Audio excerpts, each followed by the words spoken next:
Here, man. ESPN reporter Jacki MacMullen said something has everybody talking. I'm gonna play this audio, then we'll talk about this. Understand the Kyrie part of it without just being a bunch of jerks on podcasts that can't figure out how anyone can do this. Well, so I will tell you this. I was thinking about all the conversations I've had with Kyrie through the years. One of them I had, 2 years ago. We got into an argument about, something. And he's like, well, there shouldn't be an NBA draft. Players should be able to go wherever they want to go. We're not, someone's property. And I'm like, yeah, you are, dude. That's the way it works.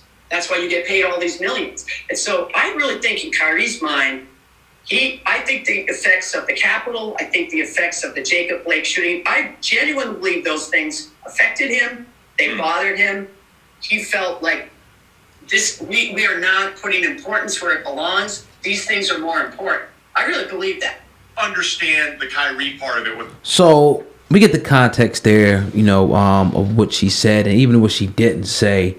Sam, man, what do you think about this? Because you said that, she was correct in a way. So clear it up for the people. How do you feel about the statement that she made, essentially calling all the NBA players and Kyrie property? She was correct in a way of saying Jacob Blake's shooting, correct in a way of saying, I don't know necessarily about what happened at the Capitol, because I think that Kyrie Irving was tired way before that. He's kind of expressed these kind of sentiments in Cleveland. He expressed them in Boston, where I'm assuming this happened. And now he's expressing the same in Brooklyn, getting fined close to damn near $1 million, a little under $1 million, $900,000 to be exact, for breaking COVID protocols as well as not showing up to some games. But let's get to, obviously, the topic and the issue at hand, and that's her calling him property of any organization. See, this is the thing.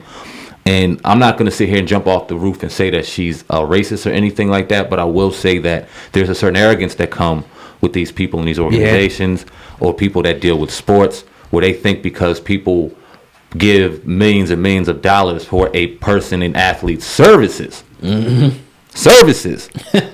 they own them. They can't walk in your house and fuck your wife and drink your milk and tell you what to do. They don't own you. Right. That's a very big difference. You aren't property. Your services are rendered, and this is why they can't go, and Kyrie can't go and play for the Knicks right now instead of the Nets, because he's under contract to play for them. But he can go and do goddamn what he wants to do, which is why he's doing it right now. And because of the parameters of the contract, they can fine him. That's business. And it got nothing to do with property. But when we use these kind of words like property, ownership, it just kind of automatically takes a black man back to a time where we weren't looked at the way we deserve to be looked at. And we ain't look at white folk the way we look at them now. Or some of us, most of us still look at us the same. But I think that she just used a very, very arrogant and poor choice of words. She has no pass. She deserves everything that's coming to her as far as tongue lashing is concerned, because she needs to be schooled on the proper ethic of what she said. Yeah, man, I think you hit the nail on the head when you talk about, it's just a certain, entitlement or flavor that, she came off with. And we understand this. And we even see it. You see it in the comments and some of these commentators, when they're talking about, in particular, black athletes. You will see it as it's a certain, thing that they have with them, where they feel like, all right, you just shut up and play. You do what we say. You even hear people say this. Yeah. You do what we say because we own you. We sign your contract. We pay you the millions. But I want to turn everybody to the attention of William C. Rhoden's book, $40 Million Slaves. And just because, you're paying somebody $20 million a year don't mean it ain't some type of, a master-slave relationship. Now, I'm not, I'm not going off the extreme like some people do. These dudes have different freedoms where they could do what they want. They have, big homes.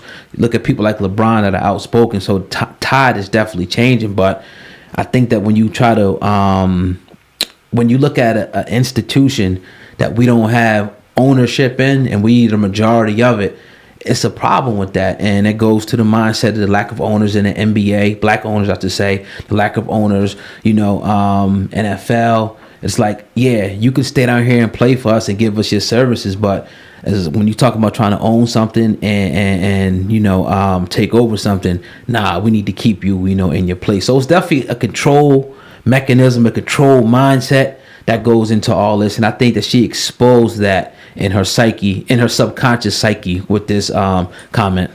Indeed. And Kyrie Irving currently is not with the Brooklyn Nets, not knowing when he's going to come back. He said that he's willing to lose everything for his cause and his plight. My whole thing is, because I hear him and I agree with him, if he's wholehearted within that, like, if you're gonna give it up, make sure that we hear you, and make sure that you give it up on the stand and you really put it out there to where people can hear you, because you're an incredible basketball player, and basketball is not everything, but you obviously see with basketball came a platform that they didn't want you to have.